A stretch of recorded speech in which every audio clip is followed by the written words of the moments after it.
It almost goes without saying that Borderlands 3 has been a long time coming, and with 7 years passing since the last mainline instalment, you might expect that a lot has changed.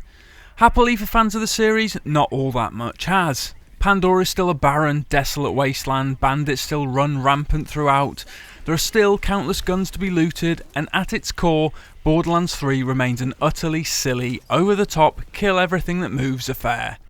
Familiar it may be, but Borderlands 3 actually has more than a few new tricks up its sleeve that lift it above and beyond what's gone before, not least a story that's actually quite engaging.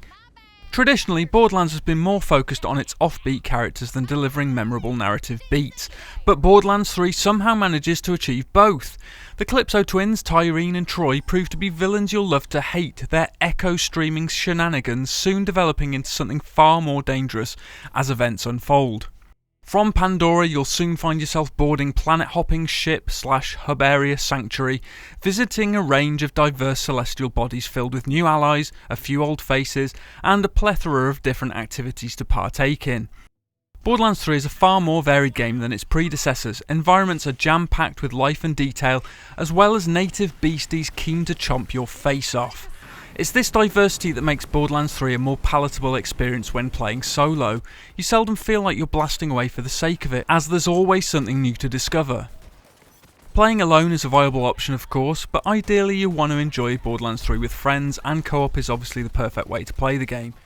It's also your best shot at beating the challenging endgame content that awaits once the credits roll, including wave-based blasting in the Circle of Slaughter, and the short but sweet dungeon crawl and ensuing boss battle of the Iridian Proving Grounds.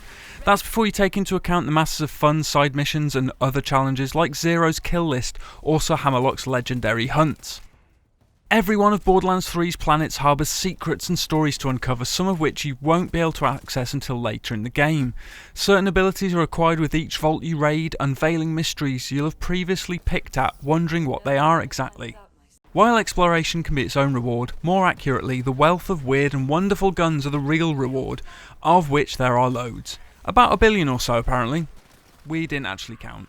In Borderlands 3, guns feel a bit more distinctive than they did previously, each manufacturer specialising in a specific type of weapon. Inevitably there's crossover and you'll find guns that are very similar, but you'll come to favour a certain brand or preferred type. You might like a Torgue gun that fires exploding saw blades, or a sleek Maliwan number that has the ability to toggle between shock and corrosive damage.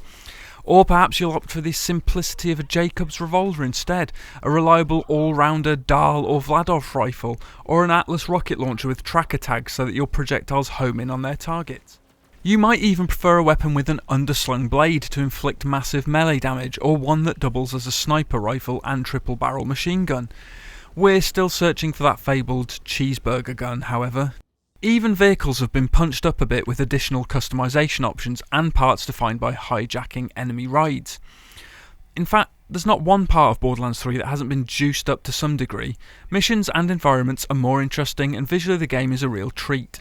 Even the celebrity cameos are well executed, one particular boss fight involving a well-known duo being a memorable highlight. As for the new Vault Hunters themselves, well, they're fantastic. Primarily, I chose to play as new Siren Amara, but also tested Flak and Moze extensively. Amara is truly formidable, her multi-armed attacks making her well equipped to fulfill an all-out assault role. Flak is better suited to range, with their pets able to do their bidding. Moze and her Iron Bear mech meanwhile make for an utterly devastating combo, while Zane the Operative is more of a trickster, able to deploy a hologram decoy, equip an extra action skill and dual-wield weapons, or unleash a drone. All four have their strengths, and choosing which to play as is genuinely difficult because they're all great. Unfortunately, there are some technical issues that do put a dampener on things in Borderlands 3, and during our 50-something hours we had several occasions where the game crashed, and a handful of isolated instances involving choppy framerate, and a couple of times where we fell through the floor. So it's by no means perfect then, but what Borderlands 3 does, it does very well indeed, and while the hitches we did run into while playing are nothing that a patch couldn't hopefully rectify, it's a shame that despite a 5-year development cycle, Borderlands 3 hasn't launched in a more polished state. Niggling problems aside, Borderlands 3 is proof positive that Gearbox's Anarchic series is still the king of looter shooters, brimming with more of everything you could possibly ask for. As the old adage goes, good things come to those who wait, and Borderlands is a very good thing indeed, and most definitely worth the wait. Is Borderlands 3 the best one yet then? Not quite, but it's incredibly close. While it may not eclipse Borderlands 2, Gearbox has crammed Borderlands 3 with more chaotic gunplay, more ridiculous guns with which to wreak havoc, and more silly humour. More of everything then? Yep, Borderlands is one big bundle of fun.